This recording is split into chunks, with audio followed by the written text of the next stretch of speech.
어떤 사람이 태어났을 때 그 사회에 어떤 특별한 일이 있을 때, 특별한 일이 있었으면 그 일을 기억하기가 훨씬 쉬울 거라고 생각합니다. 예를 들면서 말씀드리면 부모들이 그렇게 말하지 않습니까? 부모 세대의 사람들이 태어났을 때를 무슨 사변이 일어났다. 그때 사변이 일어나기 한 해 전에라든지 아니면 사변이 일어난 다음 해라든지 이런 식으로 태어난 때를 이렇게 표현하는 것을 들어보곤 했습니다. 그것은 기억하기가 훨씬 쉽기 때문이죠. 예수님이 태어났을 때에도 너무나 기억하기 쉬운 일이 하나 있었다는 거예요. 오늘 우리가 같이 말씀을 읽었습니다마는 그것은 바로 로마 황제 아구스도가 온 천하로 다 자기 고향에 가서 호적을 하라고 명령한 사건이죠. 예수 그리스도는 황제의 명령으로 요셉이 호적을 하기 위해서 고향을 찾는 바람에 베들레헴에서 태어나게 된 것입니다. 그것이 오늘 1절, 2절의 말씀이라고 보입니다. 근데 이제 제가 여기 이 말씀을 묵상하면서 그리스도가 태어났을 때 로마 황제는 아구스도였고 수리아 총독은 구레뇨라는 사람이었어요. 그리고 로마 황제 아구스도는 로마 영내에 있는 모든 사람들에게 호적을 하라고 한 것입니다. 여기서 우리는 참 이 놀라운 역사적인 그 아이러니라고 하죠. 아이러니라고 하는 것을 볼 수 있는데 그 당시 온 천하를 다스리고 있는 사람은 로마 황제 아구스도입니다. 근데 지금 요셉은 황제의 명령에 복종하기 위해서 자기의 고향인 베들레헴으로 온 것입니다. 만약 호적에 대한 명령이 아니었더라면 요셉은 베들레헴에 와야 할 이유가 없는 사람이죠. 왜냐하면 요셉은 갈릴리에 살고 있었고요. 마리아도 갈릴리에 있었기 때문에 굳이 만삭의 몸으로 이 베들레헴까지 와야 할 이유가 어디 있었겠어요? 그렇지 않습니까? 그런데 황제가 호적을 하라고 하니까 요셉은 어쩔 수 없어서 베들레헴으로 오게 되었고 결국 이 호적 때문에 그리스도가 베들레헴에서 태어나리라고 하는 하나님의 말씀이 성취되었다라고 하는 거예요. 그럼 미가서 5장 2절 말씀이 바로 그 예언의 말씀 아닙니까? 미가서 5장 2절에 베들레헴 에브라다야 너는 유다 족속 중에 작을지라도 이스라엘을 다스릴 자가 내게서 내게로 나올 것이라. 그의 근본은 상고의 영원에 있느니라. 바로 이것이 무서운 거예요. 어떻게 보면 이 세상에 일어나는 일들이 하나님의 말씀과는 아무 상관없이 사람들의 욕심에 따라서 이루어지는 것 같고요. 권력을 가진 자들의 뜻에 따라서 이 역사가 움직여지는 것 같죠. 사실 로마 황제가 호적을 하게 한 것도 인구 조사를 해서 세금을 걷겠다 그런 뜻이었거든요. 더 많은 세금을 걷어들이기 위한. 그런데 그 명령을 통해서 이루어진 것은 성경 말씀이었다는 거예요. 그러므로 인간들은 실컷 자기 마음대로 모든 일을 한 것 같은데 결과를 보면 하나님의 말씀만 다 이루어진 것입니다. 하나님의 말씀 한마디는 로마 황제의 명령보다 힘이 있습니다. 겉으로 보기에는 요셉과 마리아가 로마 황제의 명령에 복종하고 수리아 총독의 명령에 순종하는 것 같지만 실제로는 하나님의 말씀에 복종하고 있었던 거예요. 하나님은 만삭이 된 마리아를 베들레헴으로 오게 하기 위하여 로마 황제도 사용하시고 다른 모든 백성들도 고향으로 가도록 움직이셨다는 이야기죠.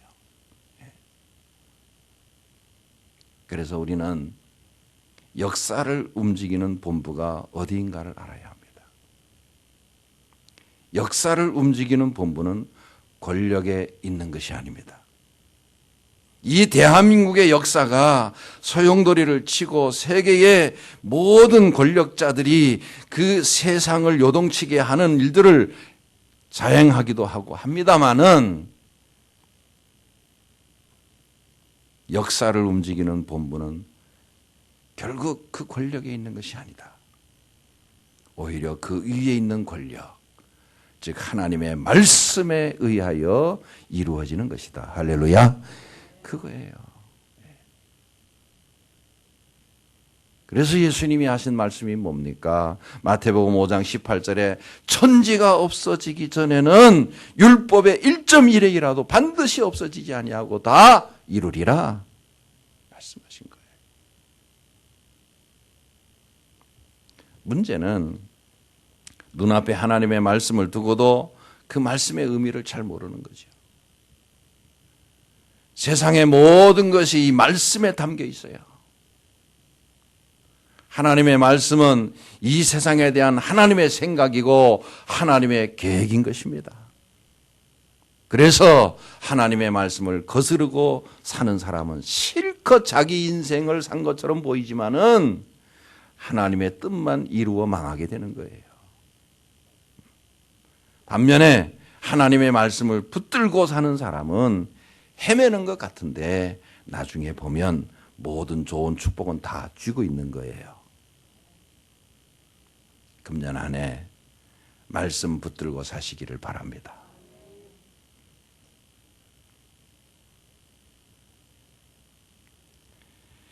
요셉과 마리아는 황제의 명령을 거역하지 못하고 고생하면서 베들레헴으로 왔는데 실제로는 그 호적하라는 명령이 자기들을 위해서 내려졌던 거예요. 겉으로 보기에는 아우구스도 황제와 수리와 총독 구레뇨가 주인인 것 같지만은 실제로는 그들은 엑스트라였고 주인공은 요셉과 마리아였던 것입니다. 이처럼 우리는 하나님의 말씀이 어떻게 이루어지는지 잘 몰라요. 그러나 어느 정도의 시간이 흐른 후에 보면 하나님이 얼마나 놀랍고 정확하게 우리의 길을 인도하셨는지 알게 되는 것입니다. 저는 오늘 이 큐티 집을 오늘 보니까 오늘 이 본문이 더라고요. 아니 예수향락교회에 제가 이 주일날 시간 있을 때 출석을 합니다. 제가 출석을 하고 제가 정갑신 목사님 설교에 은혜를 많이 받고 있어요. 받고 있는데 제가 한 4년 됐습니다. 이 교회 시간 될 때 출석해서 예배를 드리는 때가. 그래서 언제 한번 수요 예배 때 이렇게 정갑신 목사님 제게 부탁을 해서 한번 설교를 한 적이 있어요. 그때는 이보다도 인원이 적었어요. 지금은 새벽에 지난 해에 또 저한테 부탁을 하셨는데 제가 시간이 안 돼서 우리 다른 직원을 제가 GMS 사무총장인 거 알고 계시죠? 여기 월문리에 있는 우리 총회세계선교회 우리 교단 선교부 제가 그 행정사무총장을 맡아서 일을 하고 있습니다. 근데 오늘 새벽 와서 잠깐 말씀을 큐티에 있는 본문 가지고 하라고 말씀하셔서 보니까 세상에 오늘 본문이 누가복음 2장인 겁니다. 참 막막했어요. 그러나 이 말씀을 깊이 묵상을 하면서 특별히 오늘 말씀의 초점을 베들레헴 들판에서 양을 치던 목자들에게 좀 두면서 이들을 통해서 하나님이 오늘 이 아침에 우리에게 무엇을 말씀하시는가 하는 것을 깊이 묵상을 했습니다. 그런데 하나님께서 정말 제게 은혜가 되는 말씀을 주시더라고요.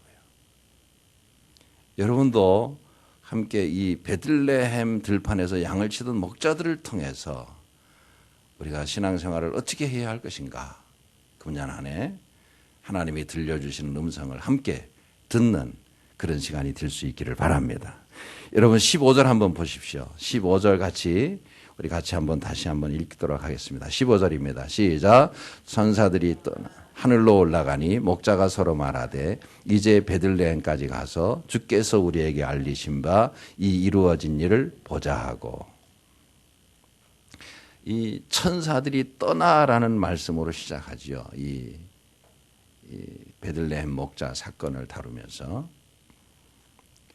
근데 이 말씀은 천사들이 아기 예수님의 탄생을 알리는 메시지를 전하고 떠나간 것을 가리키는 거죠. 그리고 11절을 보십시오. 오늘 다윗의 동네에 너희를 위하여 구주가 나셨으니 곧 그리스도 주시니라. 그리고 13절 14절 호련히 수많은 천군이 그 천사들과 함께 하나님을 찬송하여 이르되 지극히 높은 곳에는 하나님께 영광이요 땅에서는 하나님이 기뻐하신 사람들 중에 평화로다 하니라. 이 말씀은 다윗의 동네에 그리스도가 오셨고 그분으로 말미암아 하나님께는 영광, 그분으로 말미암아 땅에서는 기뻐하심을 입은 사람들 중에 평화가 임하게 되었다 하는 말씀입니다. 그러나 여러분, 이 목자들을 깊이 들여다보십시오. 이 천사가 이런 메시지를 전했지만 목자들이 믿지 않으면 그뿐이죠. 이 메시지는요, 2000년 동안 수없이 이 지구상에서 전파되고 있지만은 아직까지 많은 사람들이 이 메시지를 안 믿고 있어요. 설교가 중요하긴 하지만 그것보다 더 중요한 것은 설교가 끝난 후에 사람들이 전파된 메시지에 어떤 반응을 보이는가 하는 것이죠. 다시 말해서 내가 설교를 들었다는 사실이 중요한 것이 아니라 설교를 통해서 나에게 들려온 하나님의 말씀 앞에 내가 어떤 반응을 보이고 있는가, 이 점이 훨씬 더 중요한 거예요. 천사들을 통해서 구세주의 탄생의 메시지가 전달되었습니다. 목자들은 이 메시지를 그냥 묵살해버릴 수도 있어요. 그렇지 않습니까? 한밤의 꿈처럼 허황된 메시지로 무시해버릴 수도 있었던 상황이에요. 그러나 여러분 보십시오. 15절에 천사들이 떠나 하늘로 올라가니 목자가 서로 말하되 이제 베들레헴으로 가서 주께서 우리에게 알리신 바 이 이루어진 일을 보자 하고. 여러분, 이 말씀이 무엇을 의미합니까? 목자들이 자기들에게 전달되어진 메시지를 믿었다는 이야기입니다. 아직 그들은 자기들의 눈으로 아기 예수가 탄생된 것을 보지 못했어요. 그들은 다만 들려온 메시지를 믿고 그 메시지의 주인공을 만나기 위해서 발걸음을 옮기는 것입니다. 여기에 믿음이 있는 거예요. 로마서 10장 17절 말씀 잘 기억하시죠? 그러므로 믿음은 들음에서 나며 들음은 그리스도의 말씀으로 말미암느니라. 그렇습니다. 믿음은 언제나 들음에서 납니다. 나에게 들려온 하나님의 말씀 앞에서 내가 어떻게 반응하는가? 아직 눈으로 본 상황이 아니라 해도 내가 들려온 하나님의 말씀에 근거해서 하나님이 우리 가운데 행하실 그 놀라운 일을 믿을 수 있는가? 이러한 것으로 우리는 신앙을 측정할 수가 있는 거예요. 그래서 히브리서 기자는 믿음을 이렇게 정의하지요. 믿음은 바라는 것들의 실상이요 보지 않는 것들의 증거니. 아직 눈으로 보임받은 사실이 아니지만 들려온 메시지에 근거해서 믿는 것, 이것이 신앙의 출발인 줄로 믿습니다. 우리는 15절에서 목자들의 이 귀한 믿음을 볼 수 있다는 거예요. 천사들이 나타나서 메시지를 전했다는 사실보다도 그 메시지를 받아들이고 믿었다는 사실이 더 소중하다 그 말이에요. 여기에 목자들의 믿음이 있는 것입니다. 그리고 목자들은 말씀을 믿었을 뿐만 아니라 그 믿음의 대상에게 최우선 순위를 두는 것을 볼 수 있죠. 16절 보십시오. 빨리 가서 마리아와 요셉과 구유에 누인 아기를 찾았다라고 했습니다. 여기 빨리 가서라는 단어가 인상적이지 않습니까? 하나님의 말씀을 들은 목자들은 이제 그 말씀에 선포된 영광스러운 메시지를 만나고 싶어서 빨리 가야 한다고 고백하고 있습니다. 말씀을 듣고 구세주에 관한 기대를 건 그 순간부터 목자들의 생에서 가장 중요한 우선순위가 주님을 만나는 것이었다 그 말이죠. 여기서 우리는 자기들의 믿음의 대상에 관해서 우선순위를 두고 행동한 이 목자들의 아름다운 모습을 발견한다는 거예요. 현대인들의 신앙생활 태도를 가만히 지켜보면 자기 할 일 다 하고 마지막 시간이 좀 남으면 심심한데 교회에 나가서 예배나 드릴까? 그런 생각 갖는 분들이 없지 않아 있잖아요. 또 자기를 위해서 쓸 거 다 쓰고 남으면 조금은 드려야지 체면은 유지해야 할 거 아닌가 하는 생각으로 헌금하는 사람도 있잖아요. 현실적으로. 이런 모습들 속에서 우리는 얼마나 우리들의 우선순위가 잘못되어 있는가를 발견하는 거죠. 목자들은 자기들을 구원할 수 있는 구세주가 오셨다는 것을 믿었습니다. 이것이 사실이면 얼마나 엄청난 사건이에요. 이제 한순간도 지체할 수가 없어요. 그분을 만나기 위해서 그들은 다른 모든 일을 제쳐놓고 그것을 향하여 달려갑니다. 이제 그들에게는 그분과의 만남, 그분과의 관계가 그들 인생에서 가장 중요한 우선순위가 되었다는 이야기예요. 그들은 가서 구유에 누인 아기를 보았습니다. 오늘날 다윗의 동네에 그리스도가 탄생하셨다. 우리 민족을 구원할 수 있는 메시아. 그런데 막상 가서 보니까 변변한 여관에도 들어가지 못하고 구유에 아기가 누워 있는 거예요. 매우 크게 실망했을 수도 있잖아요. 그러나 본문에는 적어도 목자들이 실망했다는 흔적이 보이지 않습니다. 이것을 볼 때 목자들에게는 믿음의 눈이 있지 않았나라는 생각을 하게 되죠. 눈으로 보이는 것에 의해서 모든 것을 판단하는 그런 가치관을 갖고 살아가는 사람들이라면 이것이 어떻게 메시아일 수 있겠는가라는 생각을 했을지도 몰라요. 그러나 하나님께서는 메시아를 전달한 이상 하나님이 주신 말씀대로 태어난 그 메시아를 자기의 메시아로 받아들이고 믿을 수 없는 이 믿음의 안목이 이 목자들에게 있었다는 사실이 너무나도 소중하고 귀하게만 느껴지는 거예요. 고린도후서 5장 7절을 통해서 신앙의 본질이 무엇인가를 다시 한번 확인하는 말씀이 되었다 하는 이야기입니다. 여러분 고린도후서 5장 7절 말씀이 뭔지 아십니까? 이는 우리가 믿음으로 행하고 보는 것으로 행하지 아니함이로라. 바울은 이 짤막한 구절에서 신앙의 본질이 무엇인가를 우리에게 설명을 해주고 있는 말씀이라는 거예요. 그럼 그리스도인들은 날마다 무엇으로 살아갑니까? 믿음이에요. 믿음. 반면에 눈에 보이는 것을 근거로 삼지 않는다는 거예요. 목자들은 믿음의 근거에서 행할 수 있는 믿음의 눈이 있었다. 금년 한 해 여러분들이 기도하실 때마다 오늘도 이 말씀을 통해서 주시는 그 깊은 뜻을 마음에 새기면서 말씀을 붙들고 이런 믿음의 생활을 해나갈 수 있는 저와 여러분들이 되어지기를 소원하며 기도할 수 있기를 바라요. 목자들은 뿐만 아니라 말씀을 믿었고 또 그 믿음의 대상에 대해서 가장 중요한 가치를 부여했을 뿐만 아니라 그리고 이제 그 믿음을 전한다라고 하는 것입니다. 믿음을 전한다. 저는 이 말씀 속에서 정말 말씀의 진수가 여기 있다고 생각해요. 17절을 보십시오. 17절에 보니까 보고 천사가 자기들에게 이 아기에 대하여 말한 것을 뭐예요? 전하니. 다른 사람들에게 그들이 보고 들은 것을 전하기 시작했다. 목자들은 그들의 믿음을 간직하고만 있지 않고 전하기 시작했다 그 말이에요. 그러니까 어쩌면 이들 목자들은 예수 그리스도의 초림에 대한 최초의 전도자라고 말할 수 있는 거예요. 저는 이 목자들을 생각하면서요, 제가 선교단체에서 지금 사역을 하고 있지 않습니까? 제가 이 말씀을 묵상하면서 우리 선교사님들에게 적용을 자주 시켰던 구약성경 열왕기하 7장에 나와 있는 이 4명의 나환자들을 떠올리게 됐어요.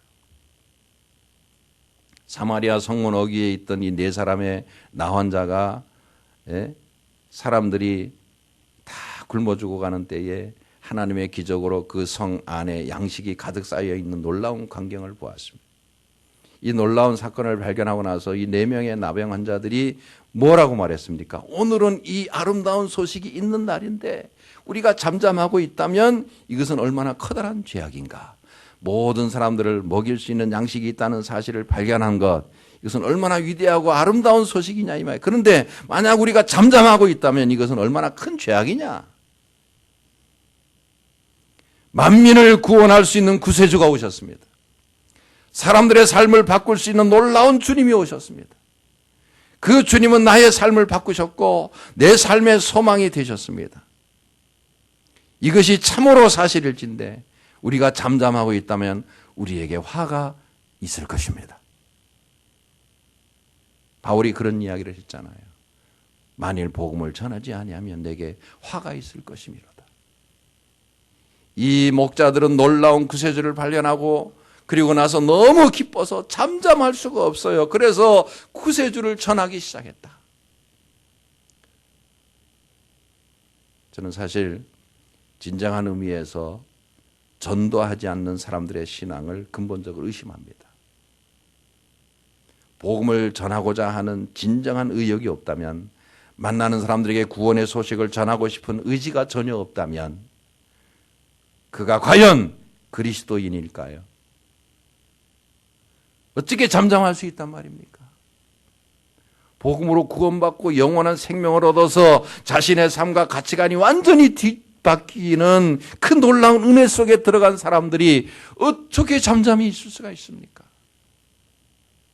평생 신앙생활을 하면서 전도하려는 그 의지조차 갖지 않는 사람들은 그 이유가 간단하다고 생각해요. 그들은 교회 출석은 하고 있지만은 그리스도인이 아닌 거죠.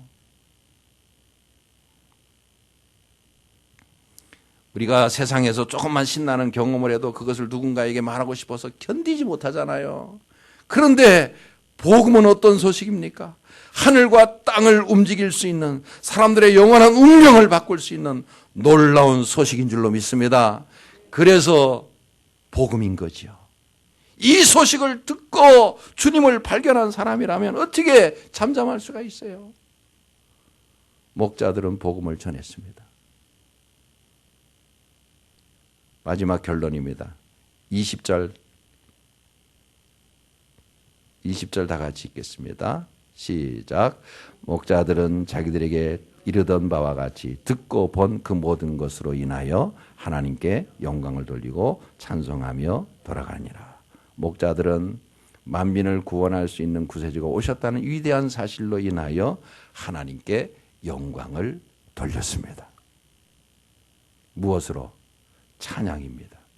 찬송은 하나님께 영광을 돌릴 수 있는 가장 중요한 방법 중에 하나인 줄로 믿습니다. 하나님을 찬양합니다. 주님을 향하여 감사합니다. 우리 입술로 하나님을 찬양하며 영광을 돌릴 수 있죠. 유명한 신학자가 이런 이야기를 했어요. 잘 들어보십시오.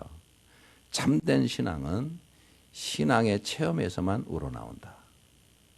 참된 찬양은 신앙의 체험에서만 우러나온다. 저는 전적으로 이 말에 동감합니다. 노래를 잘하는 것과 찬양하는 것은 달라요. 목자들은 듣고 본 모든 것들로 인하여 참 말씀을 믿고 구세주를 만나는 체험을 한 그 감격을 안고 하나님께 영광을 돌렸다. 하나님께 영광을 돌리는 삶이 우리 부름받은 그리스도인들의 삶의 목적인 것을 잊지 마십시오. 말씀을 마칩니다. 첫 번째 크리스마스, 아기 예수의 탄생을 맞은 목자들의 모습을 정리하면, 이 말씀을 정리하면 15절에서 그들은 자기들에게 전달된 메시지를 믿었습니다. 16절에서 그들은 믿음의 대상에 이게 가장 중요한 우선순위를 두었습니다. 17절에서는 그 믿음을 전하기 시작했습니다. 그리고 마지막에 그들은 그 믿음의 대상인 하나님 앞에 찬양으로 영광을 돌렸습니다. 우리는 이 목자들에게서 다시 오실 주님을 맞는 바른 태도를 배우시기를 바랍니다. 구원의 기쁨과 감격 속에서 하나님을 찬양하는 가운데 주님을 맞이하는 저와 여러분들이 되기를 주님의 이름으로 축복합니다. 기도하겠습니다.